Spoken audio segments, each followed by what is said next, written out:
Before we start today's podcast, let me also give you first word about the Breakfast of Champions, the FCA annual breakfast. It's going to happen at the Manning Center on the Ole Miss campus Saturday, April 27th, 2019. Craddock Oil, a presenting sponsor for that breakfast, and it's going to feature the Kessinger family. You know, all of them associated with Ole Miss baseball and many other things. So again, Kessinger family, April 27th. You can find out more in the days ahead. I want to give you a quick heads up about that, presented by Craddock Oil Company. Also coming to you from the Clark Ford Studios, 662-257-1900, Highway 25 South, there in Amory. You know, you give Corey a call. In 15 minutes, you're going to have a quote to shop around to take. It's going to be the best deal. So when you take it, mention the podcast, $500 off there with Clark Ford. Now into the show. From the Clark Ford Studio in Oxford, Mississippi, MBW Digital proudly presents the Oxford Exxon Podcast. I'd say thanks for tuning in, but why am I going to give you a round of applause for something you're supposed to do, to be frank? And now, here are your hosts, Chase Parham. That broadcast school has really paid off. And Neal McCready. I deserve to be on TV.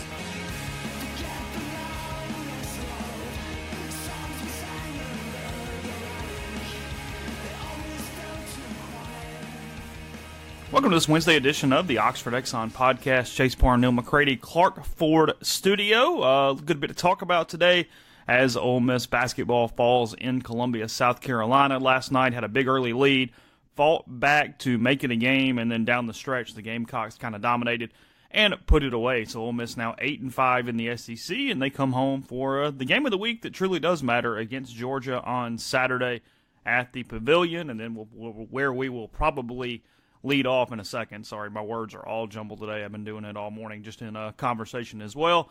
Jon Sumrall, Ole Miss linebackers coach, leaves for his alma mater yesterday, headed to Kentucky. A lot of conversation about that at rebelgrove.com. I made a post this morning that tried to lay out things as best that I see it. So a lot there. You can see that on the site. We'll talk about it here, but those are the two big topics that we will get into on the show today. Also, Ole Miss baseball at home against Arkansas State. I think that game actually happens today. The forecast looks pretty good mid-afternoon, and then at least enough of a window to make it through the game tonight. So we'll see what happens. But Ole Miss, Arkansas State set for a 5 o'clock first pitch today. Gunnar Hoagland on the mound for the Rebels, but I expect Johnny Holstaff. I think it's going to be a deal where he throws a couple innings, Houston Roth throws a couple innings, and they work a lot of guys that haven't had a chance to pitch in game situations so far this season and stay on schedule for this weekend against Tulane. So anyway, we'll lead it off with Sumrall. Neal, it is one of those deals where I don't really know where to start. We'll just kind of start talking and see where it goes. But one of those deals where I think Ole Miss thought that they had survived the offseason as it pertained to Jon Sumrall. He was obviously a candidate at Troy to be the head coach. There was a lot of speculation about him joining Neil Brown, wherever Neil Brown ended up as well. And then now as we get closer to spring football and a couple days away, Kentucky has a couple openings, and he has jumped back to his alma mater. So not surprising, but definitely a blow to Ole Miss after they thought they had got through the silly season. Yeah, I really don't even know. I really don't even know where to go into this, honestly. After some of the hyperbole last night from people on message boards and crap, I really don't want to say a lot. I'll be honest. I'm kind of to that point where whatever you say gets twisted so badly that it's hardly worth it. I never said Jon Sumrall was unhappy. I said he was concerned about the long-term viability of the program. He's a young guy, young family, and I mean, let's be real here for a minute. Is that okay? I mean, can we just be real? This is a staff that they didn't have a good season. There was I don't know if you noticed, there was a lot of people out there that were pretty upset at the end of the season. Look, I think Matt Luke is going to get 2 and maybe 3 years, no matter what. It's my opinion. It is an opinion. Now, there's going to be a new chancellor at some point in Chase, the next 9 to 15 months? Is that fair? Yeah, I think that timeline's probably correct. Okay, so 9 to 15 months, a new chancellor. I don't know who that chancellor is going to be. To my knowledge, no one knows for sure who that chancellor is going to be. I've heard different names, but I'm not willing to put my life savings on one guy right now. Are you? No, not at all. I mean, I don't think anybody can, because I don't think they know yet. This is not a predetermined search. Okay, so that's the next point. So the new chancellor might walk in, it's conceivable, and clean house. Now he or she might not. I don't know. But that is, to a degree, instability. He might walk in and look at Ross Bjork and go, you know what, I think you've done one hell of a job. Here's a 4-year contract extension and a raise. He might walk in and look at Ross Bjork and go, you know what, there's just been a lot of damage and we're going to start fresh. I have no idea. No one knows. But all of those things could happen. So he could walk in and say, you know what, we need to start over in football. I have no idea. No one knows. And so if you're a Jon Sumrall type person who he's not tied to Ole Miss with anything other than his employment, there is a degree of instability. Now, on top of that, I think there was some disappointment on his part. He wanted to be the Troy head coach. I think he was the runner-up for the job. And then I think he decided he was going to stay at Ole Miss. He was going to ride it out with this staff. It's certainly a much improved staff from a year ago with the additions of Rich Rodriguez and Mike McIntyre. And this is where you and I started hearing the same things independent of one another. I don't think it has nothing to do with Tyrone Nix, the person, or Tyrone Nix, the coach. I'm just not sure from what I've heard, and I could be wrong. But now you've heard the same thing, and maybe you're wrong too. I don't know that he was thrilled with the idea of just being an inside linebackers coach. He's a guy that's looking at his resume and wants to be a head coach, wants to be a coordinator. I think he wanted to get more of a look at the Ole Miss coordinator spot. I understand why Matt didn't do that.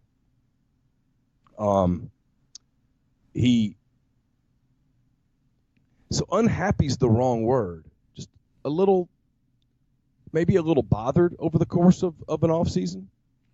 I mean, I think that's fair, and I don't know. But, I mean, I'm not inside his head, yet you know people who've talked to Jon Sumrall, and I know people who've talked to Jon Sumrall, and I talked to people in college coaching last night completely outside of Ole Miss who kind of knew some of these things. There was just a general, I don't even know if it's unrest, just a little antsy. And so Kentucky's his alma mater. Kentucky offers him stability in the form of, if I'm correct, a 3-year contract. They offer him a raise, a fairly significant raise.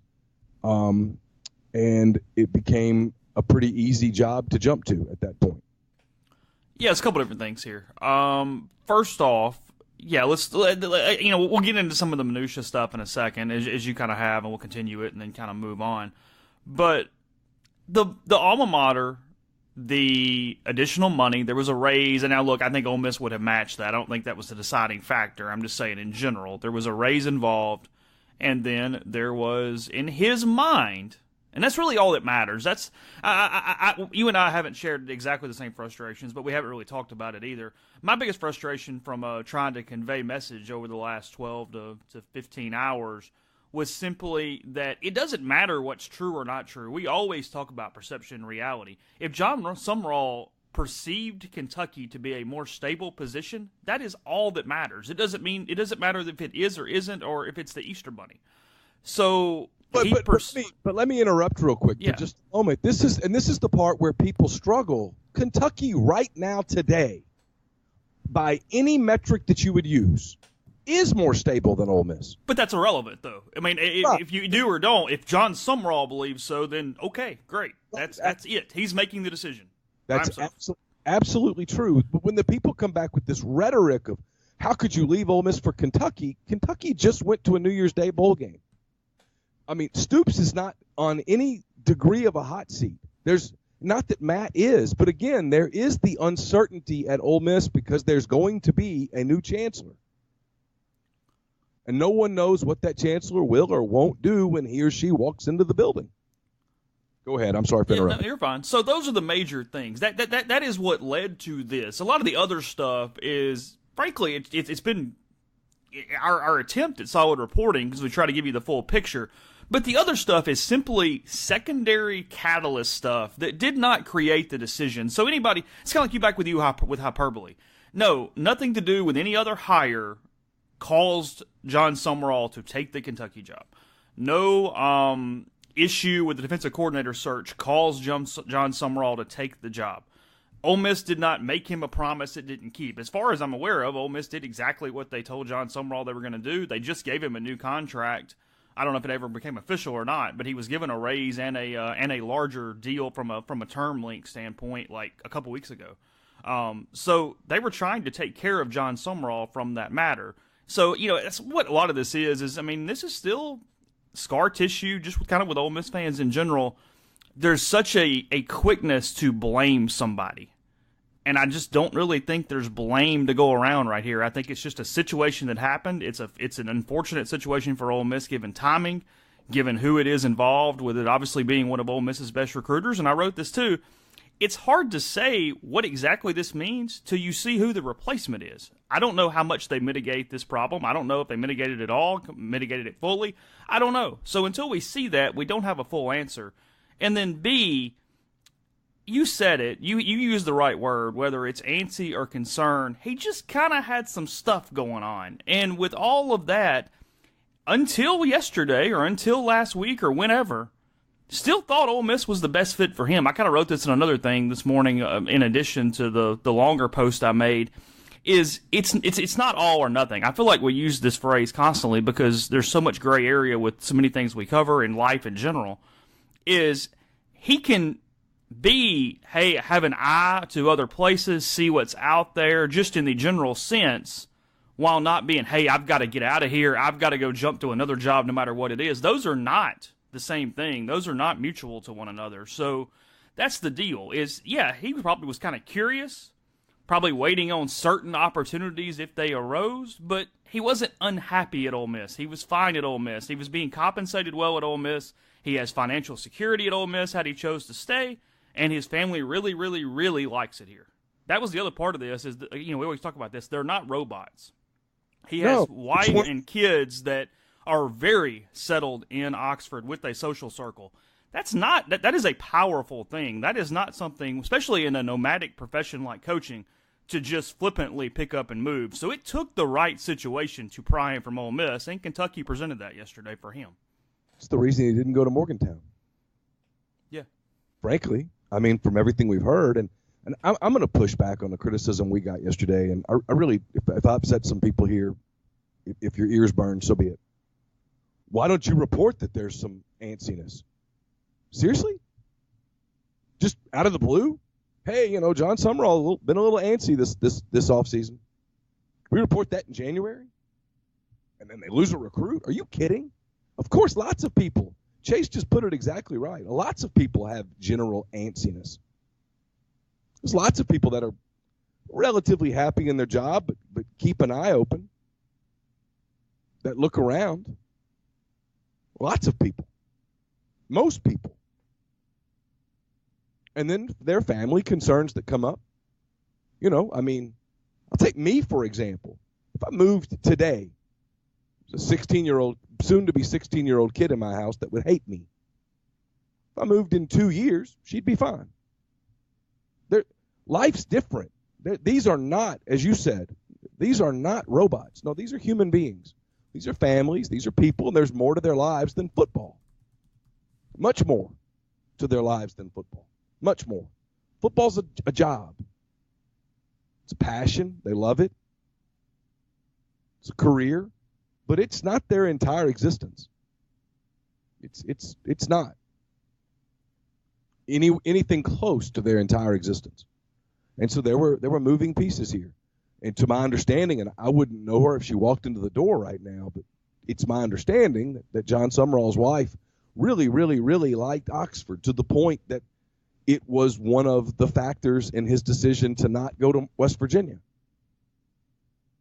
But that doesn't change the fact that at that point, Jon Sumrall is thinking, I want to be a coordinator. I'd like to be a coordinator quickly. I want to be a head coach. I'd like to be a head coach quickly. I want to make sure that I stay on that path. And in his mind, as you said, Kentucky is a little more stable right now than Ole Miss. And I think that's a fair assessment on his part. That doesn't mean that the Ole Miss situation is bad, because I'm of the opinion that the Ole Miss situation is more stable today than it has been since January of 2016. But is that as stable as Kentucky is today? Probably not. Doesn't mean you can't close that gap. But today, I get it. And then they're offering more money. And then I don't know, different people have different feelings about alma maters and such. I have no idea how much of a factor that is for him. No clue. But it might be. And if it is, that's a powerful thing too. Yeah, I've been told that played at least some factor. Again, I have no idea how to quantify that, but some factor. Different people, and there's no right or wrong on this. I am not criticizing at all. But for some people, alma mater is a very powerful, almost spiritual thing, and for some people, it's a non-factor, and for other people, it's somewhere in the middle. And so I have no idea. I'd have to ask him. I have no clue. Yeah, and and I reported last night too. It all kind of runs together. That Jon Sumrall had told some people certain things about that uneasiness. Well, that's all I got, and that was probably my main. And I know we're preaching to the choir here for most podcast listeners. I get that, but that was the biggest frustration. Was all I'm saying is that he told those people that. I don't know what his motivation was. I don't know how serious he was, how serious he wasn't. I simply know those words came out of his mouth. That's it. Judge it however you'd like to judge it. Don't know. So we're kind of going in circles at this point, but that's the deal. Now Ole Miss has to replace him. They've got to move on. And one more thing here. As of right now, Sumrall is just coaching linebackers at Kentucky. It looks like, I think the guy's name is Brad White, is going to be their primary defensive coordinator. I'm told by multiple people that at least before the season starts, Sumrall likely gets that co-DC title, but it looks like that he it is as a position coach structure with a co-DC title added to it before the end of the day is up. Here's the big story for Ole Miss moving forward. We can dissect the soap opera part of this all you want. He was absolutely one of the better recruiters on the staff. And now you have to replace him with a really good recruiter. You've got to go get a good recruiter. To me, that's the story. I mean, we can dissect the soap opera aspect, the people aspect, and it's fascinating and all that stuff, but it's done. He's going to be in Lexington this spring, and he was playing a big role in recruiting. We're planning to tape a soft verbal as early as today. Russell has a house full of sick people, so he's got to get some of the sick people out of his house before we can tape. So it might be tomorrow before we tape, but we'll try to get it to you by the end of the week, and it'll be what we'll talk about. He was recruiting Memphis. Memphis is a big part, to my understanding, of Ole Miss's recruiting strategy for the 2020 class, and you got to replace him with another quality recruiter, and quite frankly, that's the criticism, if there is one, of this staff, is that right now it is high on technicians and low on guys that are known for being recruiting stars. And Sumrall was a guy who was his reputation, whether deserved or not, is for someone else to determine. His reputation was that of a dynamic recruiter. And it's my opinion that they probably need to replace him with someone else who is known as a dynamic recruiter. I have no idea which direction Matt Luke wants to go. I was told yesterday he's working on it. I've not heard any names. The only other names that I heard over the course of the I guess the month of January into February, when they were in the process of hiring Tyrone Nix, I heard Marion Hobby's name. It's my understanding he's taking an NFL job. I heard Lanier Goathee's name. I don't know whether that was real or whether that was just because of the Ole Miss connection there. It seems like I heard one other name, and it was kind of dismissed. I asked about Jim Leavitt at one point. I did not get any sense that was a direction that Ole Miss intended to go. Maybe they'll revisit that. I have no clue. It's fair. I mean, in some ways, there's time. I mean, I know everybody's going to kind of freak out a little because of spring football, but we're not in some heavy recruiting period. You have plenty of time to get this right, whatever that means. There is no rush whatsoever on this job search, in my opinion. No, I agree with that because the spring is primarily, and I could be wrong here, maybe they're planning to absolutely have a culture change this spring over there. And they're planning to strap them on and just absolutely go see if they can kill each other for the better part of a month. I doubt it. My guess is that the spring is going to be a whole lot of Rich Rodriguez and Mike McIntyre installing systems, installing terminology, installing how to get lined up, a lot of that basic stuff. That's my guess. And so when you bring in a new coach, however you do the structuring, the coach will be coached by, in this case, Mike McIntyre, as to here's what we're doing, that kind of thing. I don't think it's imperative that the entire staff. I mean, it's preferable, but I don't think it's imperative that the entire staff is in place on February the 26th when they start spring. Yeah, I really don't. No, I agree with that too. We'll move on with the show in a second. First, tell you about Community Mortgage, Oxford, Memphis, Soto County, and Chattanooga. Underwriting and processing is done in Memphis. They're getting local underwriting. It understands your market, a leader in condo financing in Oxford, and the float down option, which allows you to lock in the current rate. But if rates go down before you close, you get that lower rate. You can find Jason at 662-234-2704 or JLOWE at communitymtg.com. The podcast is also brought to you in part by John Edwards, Regency Travel Incorporated in Memphis. You know how this works. You call John, you give him some parameters, you give him a budget, and he'll give you options that you wouldn't come up with on your own. And you don't have to live in or near Memphis to take advantage of his services. 901-494-3387 or send him an email, jedwards@regencytravel.net. First-time clients can save $50 off their first booked trip just by telling John you heard about Regency Travel on the podcast. We're also brought to you by Grenada Nissan. Grenada Nissan, located just off Interstate 55 in Grenada, Mississippi. They have a complete selection of new and previously owned Nissan vehicles. Go in, test drive one today. Tell Gene and Sandy that you heard about Grenada Nissan on the podcast, and you'll get Rebel savings on top of the already great deals at Grenada Nissan. It's GrenadaNissanUSA.com. We're also brought to you by Harry Alexander. Harry is an Oxford-based RE/MAX Legacy Realty agent. He's been in Oxford 45 years or so. No one knows the residential and condo market in Oxford better than Harry. Go to his site. It's harryalexander.com. Click on the Properties and Neighborhoods tab. Filter through by what you're interested in, what you're looking for. The results that you get are updated daily, and then send him an email. He'll help you take care of the rest. It's ha@harryalexander.com. And we're brought to you by Oxford University Bank, OUB, locally owned and operated right here in Oxford. When you deposit money at OUB, that money and the vast majority of the bank's profits go right back into the Oxford community. OUB has a commercial checking account, now paying 1% interest as long as you keep $10,000 in the account. It comes with fully interactive online banking that can set up any local business to deposit checks from their office and not have to worry with coming to the bank daily to deposit those checks. More than likely, any business owner at another bank is now paying a monthly fee for their account, most assuredly not making 1% on their money. To learn more about OUB, check out liveoxfordbankoxford.com or call 662-234-6668. OUB is FDIC insured.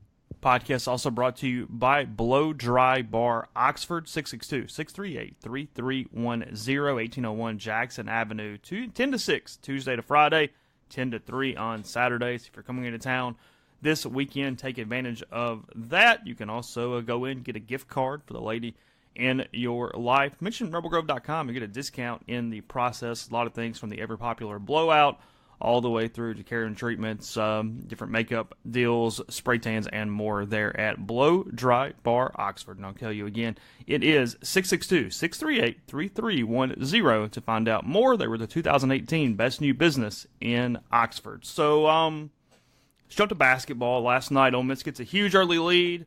They kind of fight back, and it looked like a lot of basketball games that I've watched, and I've seen about 2% of how many you've watched in your life. Took a lot of effort to kind of get it back, and then you don't necessarily have that extra gear to finish once you do that. This is one of those games that you could summarize with 2 words. Okay. Chris Silva. Okay.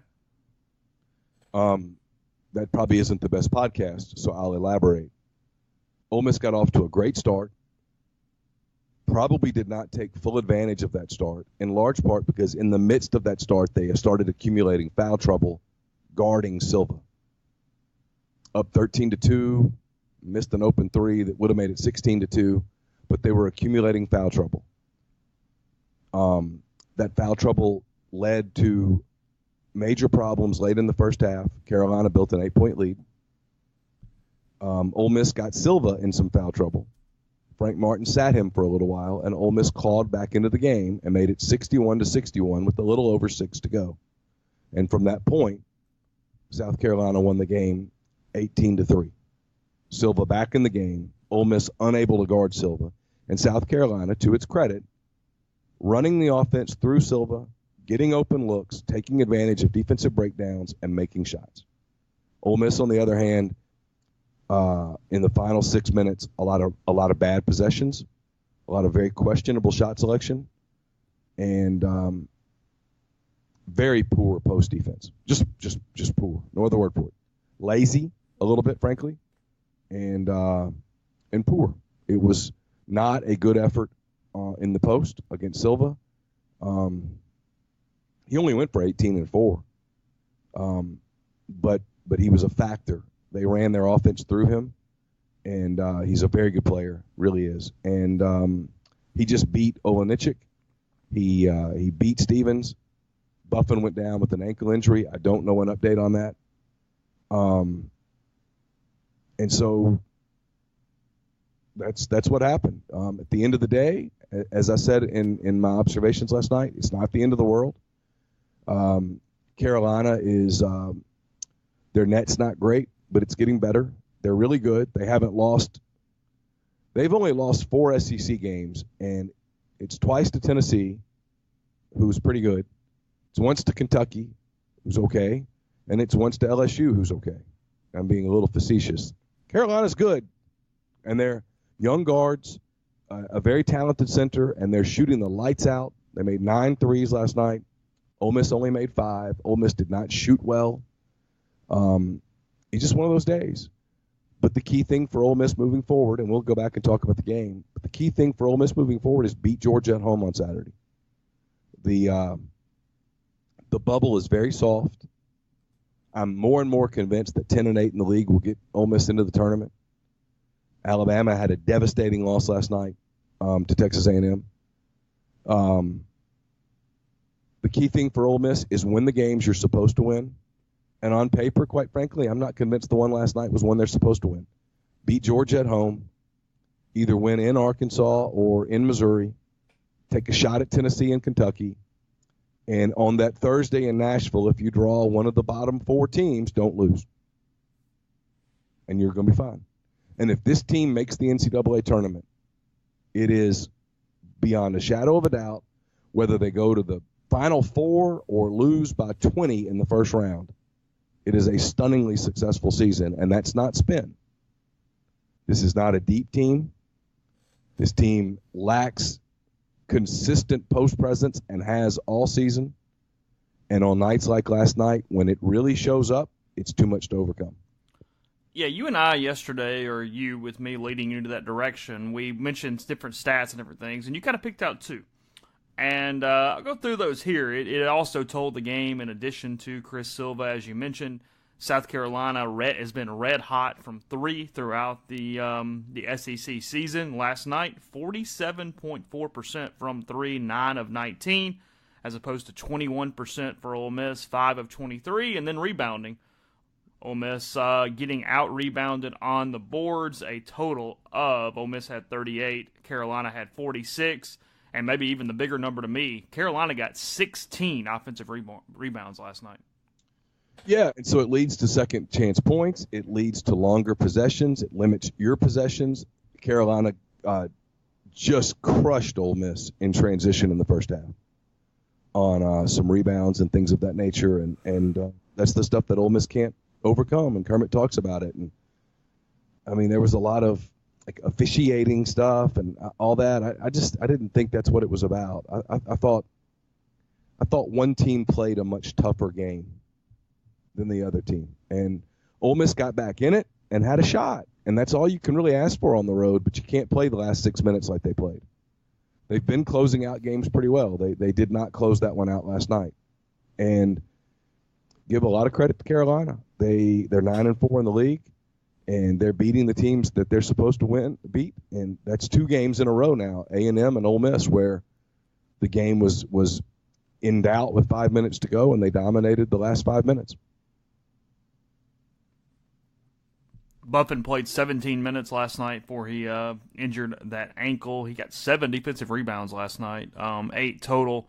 Scored 4 points there, so fairly productive while he was in the game. Looks like, but he's become maybe their best rebounder, which is a credit to him, but it is a bad sign. They've got to get Terrence Davis to start crashing the glass. They've got to get Blake Henson and to crash the glass. And then look, if Bruce Stevens is not going to give you anything offensively, he's got to get to the glass. And he and Olenichik, early foul trouble.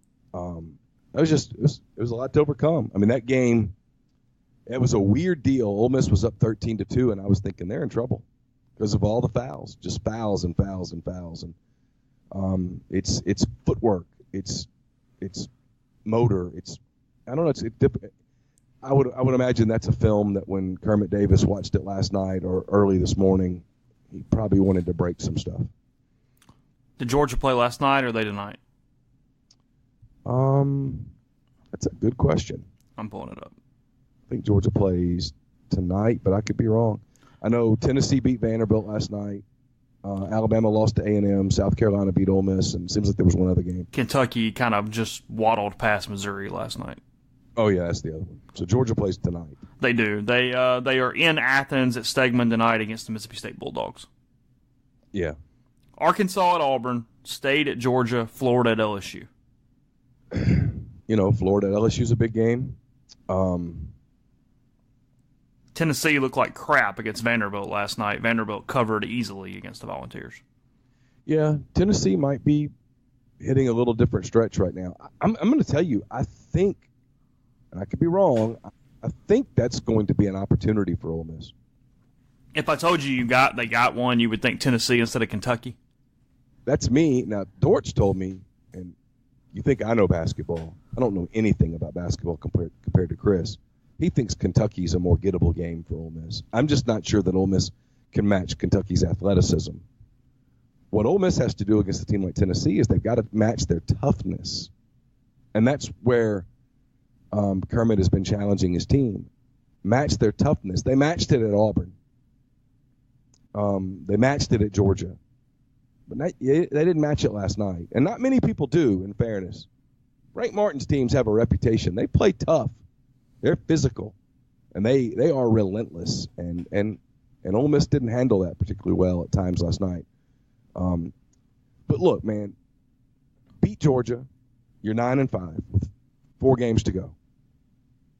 Either win in Fayetteville or win in Columbia, or if you're smart, win both, and you're good. The rest of it doesn't matter. A loss to Tennessee's not going to hurt you. A loss to Kentucky's not going to hurt you. Beat Georgia. Frankly, a loss at Arkansas is not really going to hurt you. And then win at Mizzou. Go win. And this team's capable of winning those road games. They're fine. They're perfectly fine. Last night was not a reason to gnash teeth. It was revelatory of what they have to do this offseason with their post. They've just got to get more athletic in the post. They've got to get more of a physical presence in the post. And KJ is going to be a better player in a year when he's 20 pounds stronger, and he'll be the first person to tell you that. And we don't know what to make of Arkansas down the line, so that might be incredibly gettable here pretty soon. I know we're kind of reiterating yesterday, but just a thought as I kind of move on a little bit. Oh, yeah, there's no question about it. I mean, Arkansas is weird. And, they could lose to Auburn tonight, and then I don't know who they have this weekend. By the time Ole Miss gets there next Saturday, Arkansas could be toast. They've got A&M at home and then Kentucky on the road before Ole Miss. A terrible setup. A&M's playing. I'm gonna tell you, A&M's the team you don't want to see right now in Nashville. You just don't want to see them. They're figuring it out.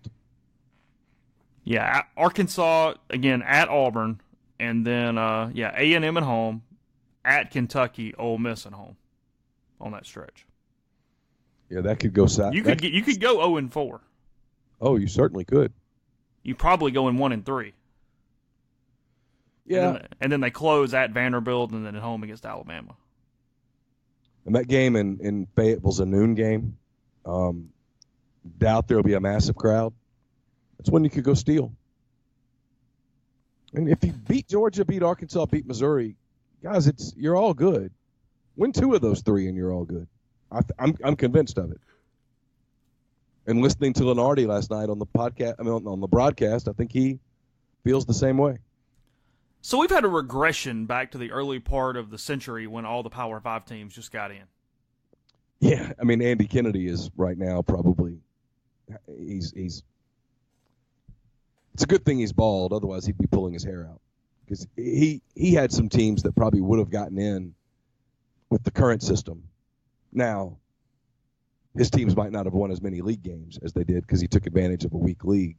There's lots of ways you can look at it, but this team, as long as they don't stumble, they're going to be okay. And last night was not a stumble. No, and good grief, no. I won't be surprised at all if the game that we saw last night is the game that we see on Friday in the quarterfinals in Nashville. Same uniforms and everything. Okay.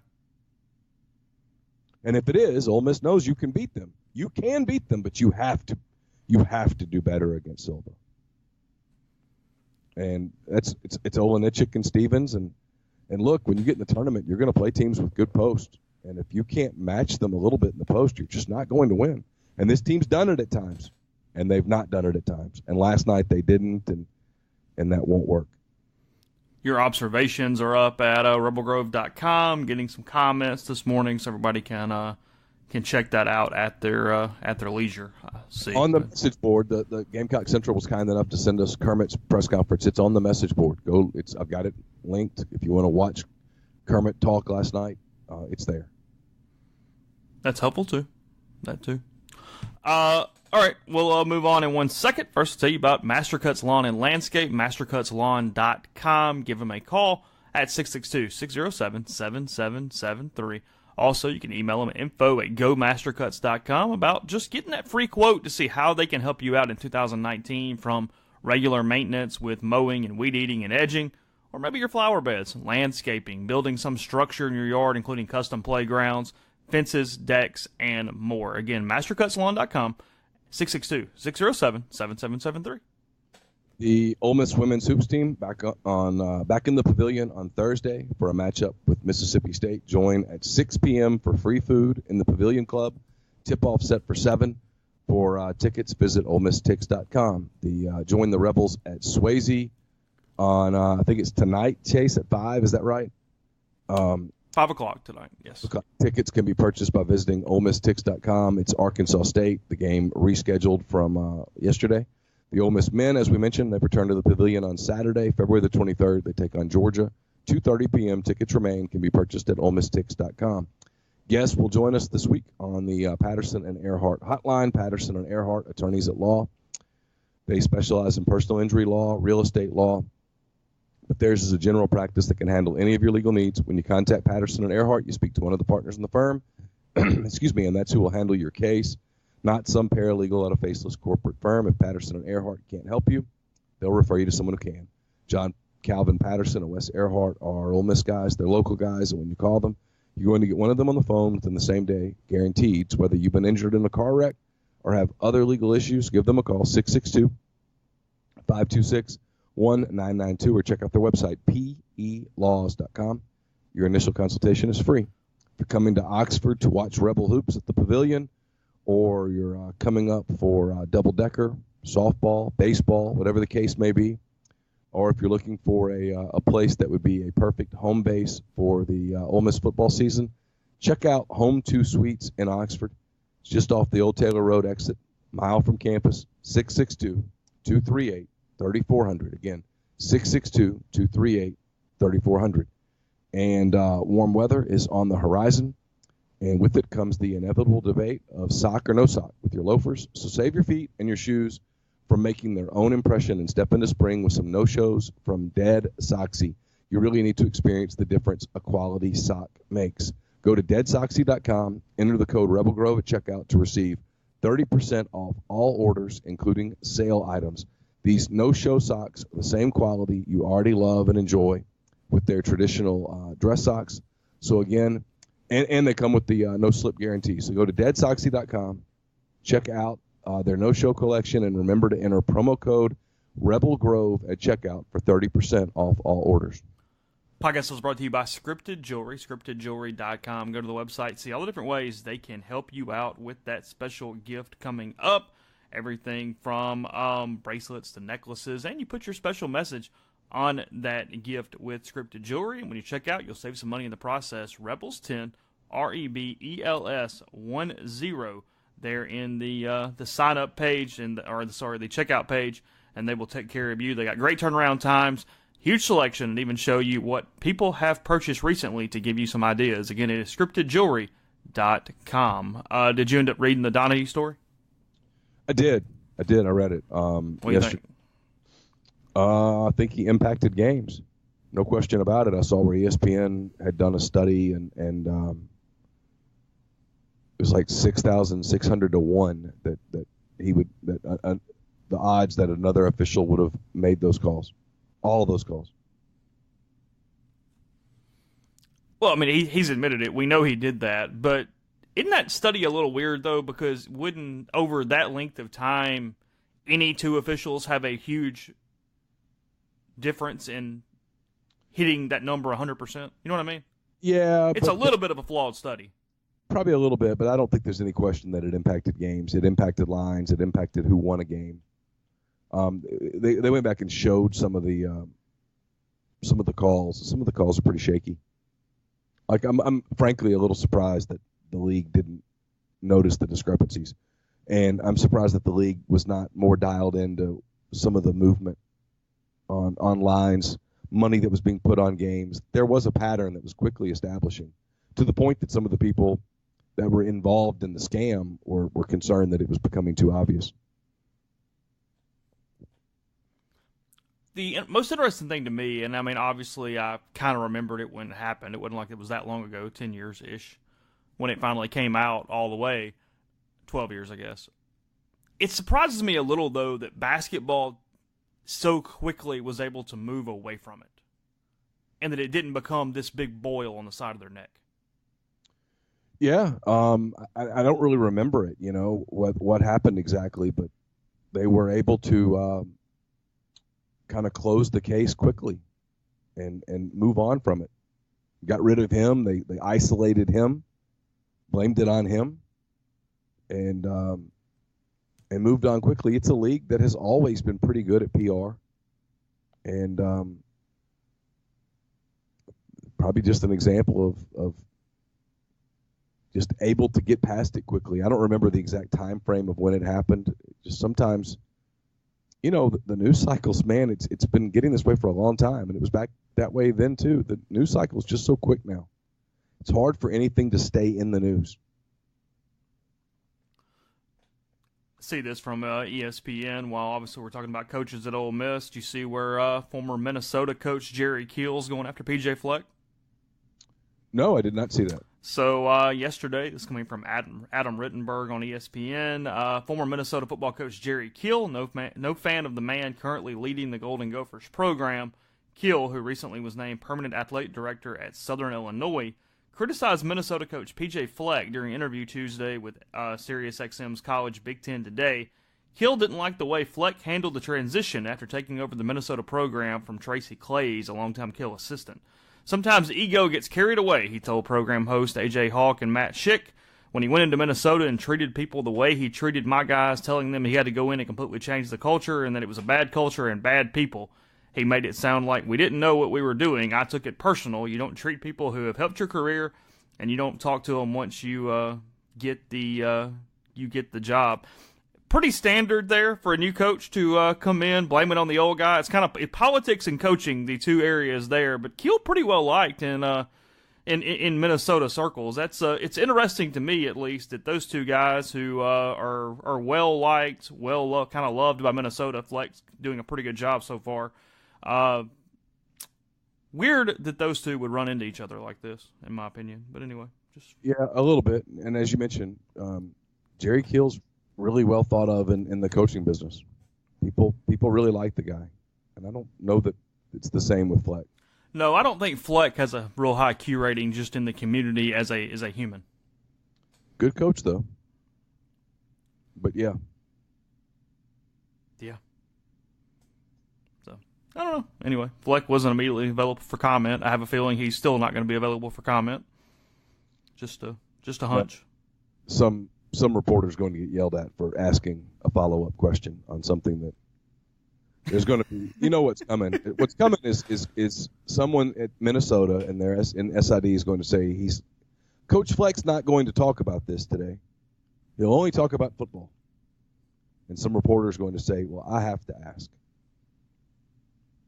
And so it's going to get asked, and a press conference is going to end quickly, and it'll go from there. And then you'll have the internal fight about, hey, can we at least ask these football questions first before you end the press conference? And I don't know. It's going to be one of those deals.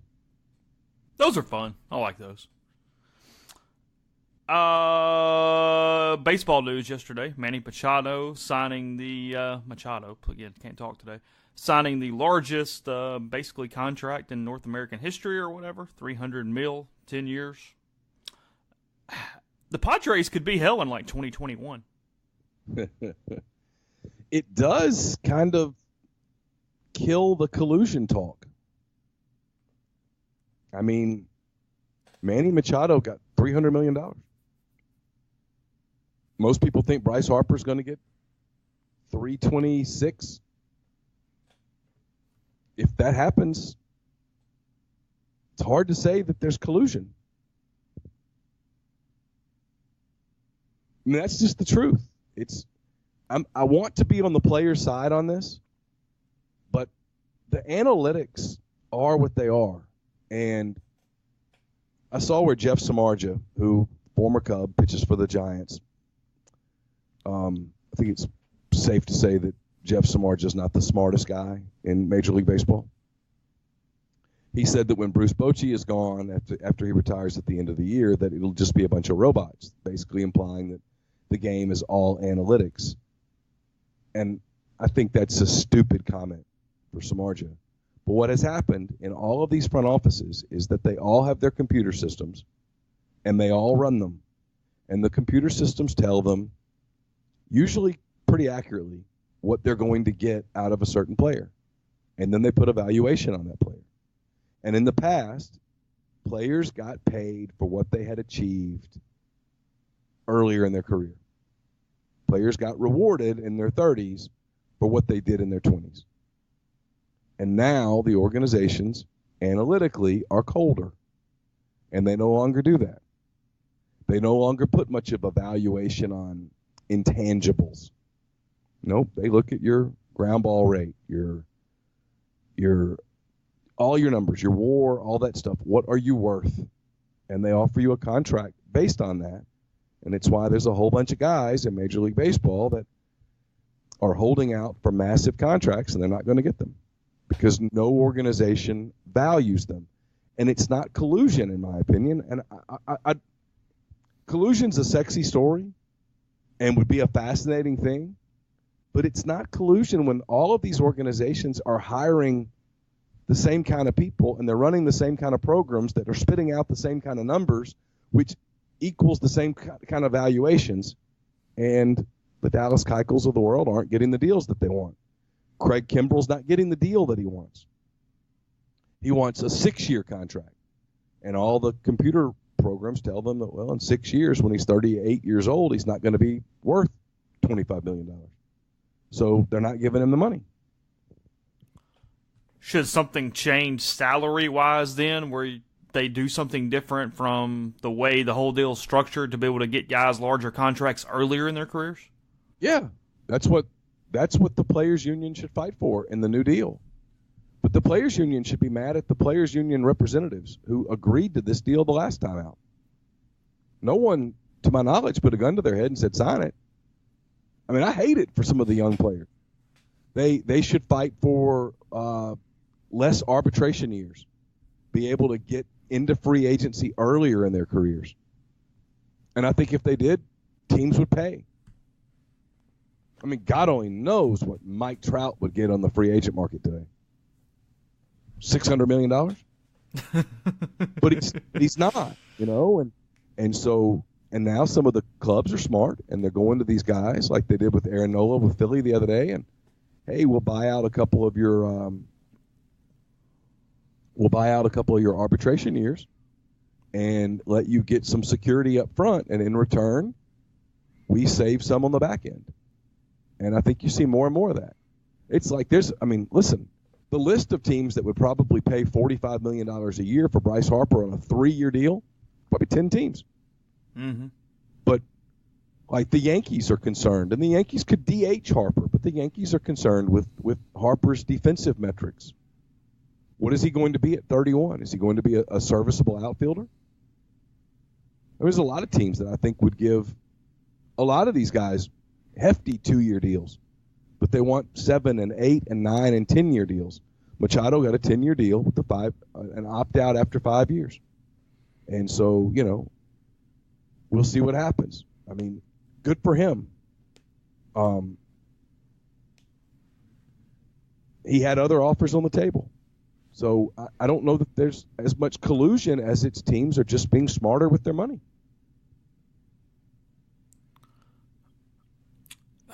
You're almost better off getting just some really good players at good to a little bit of a back-breaking deal versus some of the mega deals if you're some of these teams. I would think analytically you'd be better off, hey, let's go get 3 players. Let's go get a Keuchel and a whomever else, you know, Kimbrel or whatever, instead of paying the big Machado deal. I think it would help you more. Yeah, I think so.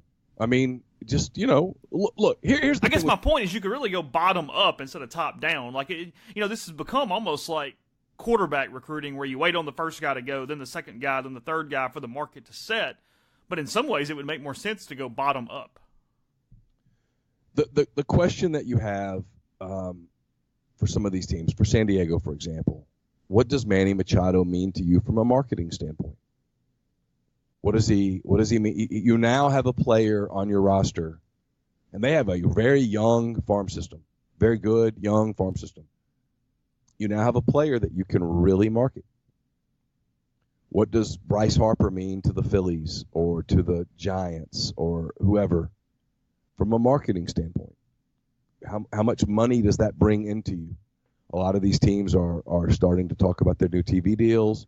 You know, like the Cubs are at the end of this season are launching their own, basically a Cubs channel. What would a Bryce Harper type player mean from a marketing standpoint? And that's the other side of the analytics that I don't know that the computers necessarily measure, that ownership has to decide. But yeah, there's no doubt that you could, for the price of Manny Machado, you could probably go get 4 or 5 guys and really help your team. But Manny Machado is a generational talent. He is a marketable talent. People will come to San Diego to see him play. People will buy his jersey, his T-shirt, all that stuff. So, you know, what's he worth? I don't know. I mean, today he's worth $300 million because that's what the San Diego Padres gave him. Well, and that's a whole other discussion, is a lot of times it's, hey, let's get that guy because while he might not help me on the field, relative to those 3 or 4 dudes, he's going to help me everywhere else, from selling tickets to shirts to act like to act like they actually give a crap about winning baseball games. Which is sometimes that trumps the other thing, honestly. Absolutely. I mean, I think it could be made. The argument could be made that Harper is worth more off the field than he is on it. Great looking guy. Has always been marketable. People like him. Kids like him. Women like him. Well, look, on a different deal, it's why Tim Tebow's going to get Major League at-bats. Yeah. If he wants them. Whatever. I don't know what he's doing, not doing. I think he does want them. Sell some T-shirts. Is what it is. We'll move back to college baseball in a second. Let me tell you about G&M Pharmacy there on South Lamar. You know they deliver. You know they offer MedSync and many other great perks to I say membership, not a membership, just having your prescriptions there. 662-236-2222. They'll take care of all that for you. And now they are offering pharmaceutical-grade CBD oil that comes in a sublingual oil, a soft gel capsule, or a topical salve as well. It's an all-natural product. Again, hemp, not marijuana, not going to have like hallucinogenic effects or anything like that. It is legal. It is FDA approved, which is not always the case for some of the items on the internet with that.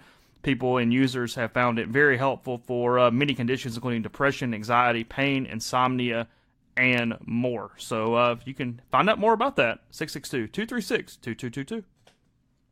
The podcast also brought to you by Pinnacle Trust. Pinnacle Trust, based in Madison, Mississippi, represents clients in 24 states, has advisors in 3. It's founded in 1997, and Pinnacle Trust provides detailed, specialized investment management, financial planning, retirement planning for individuals and businesses, and much more. At Pinnacle Trust, investing is treated like a commodity. Decisions are made using objective information and research, not emotions. So regardless of your level of wealth, Pinnacle Trust will sit down with you, listen to your goals, study your expenses, and put forth a comprehensive, detailed financial and retirement plan. Cookie-cutter financial planners put you in a box. Pinnacle Trust builds a box just for you. To learn more, go to pintrust.com. That's PINN trust.com. Mention you heard about Pinnacle Trust on the podcast. You get 10% off your first year's fee. I will be putting up my mailbag a little later today. It is sponsored by the Westin Jackson. Gather at Estelle Wine Bar and Bistro tonight at the Westin Jackson. Sip on a creative craft cocktail. Enjoy their curated wine list. It's open for breakfast, lunch, dinner, and Sunday brunch. Chef Caden's mission is to connect guests with the community through local partnerships. So gather at Estelle tonight.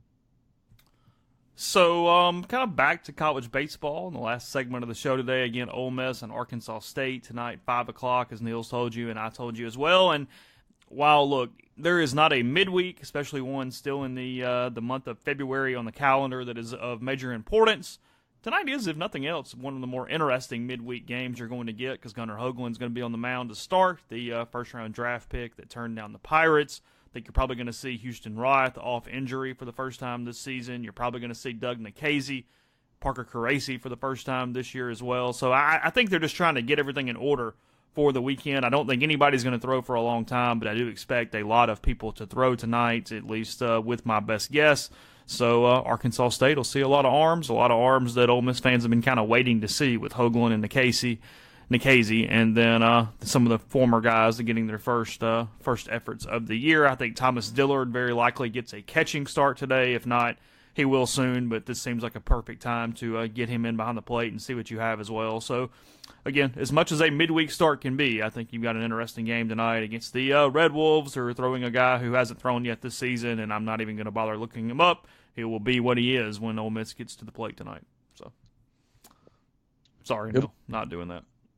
That's okay. Yeah, it'd be interesting to see just kind of what he looks like. And the weather's. I think the weather's fine today. The weather's fine today. It's just pushed it back to Wednesday, and the weather this weekend all over the South is potentially weird. So Ole Miss is not the only team that's going to be battling some getting guys innings and stuff like that over the course of the first 2 or 3 weeks. No, you just, get, but if nothing else, too, you get Hoagland comfortable at home before he gets out there on Sunday in New Orleans. So it's helping everything. I think it's the right way to do it versus handing somebody the ball and going, hey, give me 6 innings, and you're only throwing 2 more guys, and there's going to be guys going into the second weekend of the year that still haven't pitched. So I think Mike's just trying to get everybody's feet wet all at one time right here, and it's a pretty good way to do it. Don't have any issues if that is the case.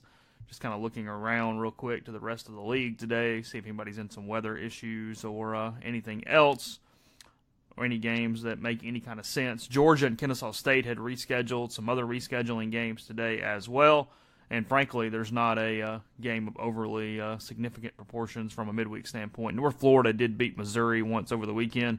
They are at Florida today, but I'd probably like the Gators in that one. So there's just that look there as we kind of move on. But yeah, all in all, we'll have, I'm sure, plenty more conversation at rebelgrove.com about Jon Sumrall and the like. It does not appear to be slowing down as I'm kind of playing on the message board while we're having this podcast. And then basketball. They're mad at me over one word, and I don't even know that I used that word. And I have to go back and find it. They're mad over. People are mad over semantics. They're not being particularly realistic. Yeah, I think that is a fair. What time is the basketball game Saturday? 2:30. Okay. We mentioned this yesterday. They're not doing anything differently because of what could be going on this weekend. I'm sorry, say that again? The protest thing, they're not doing anything differently, or that's not impacting anything on Saturday, I'm assuming? If it is, no one has told me. Okay. Yeah, I did not think that it was. I had not heard that. I was just merely asking. It might be something that we check on if nothing else. So anyway, more podcasts throughout the week. Jeffrey Wright tomorrow, as we always do on Thursday. We'll discuss whatever Gunnar Hoagland looked like tonight and those other guys, and then start looking ahead to the weekend for basketball, also spring football not too far away as well. So plenty going on at rebelgrove.com. You should really check that out. We'll be back tomorrow with another podcast. Talk to you then.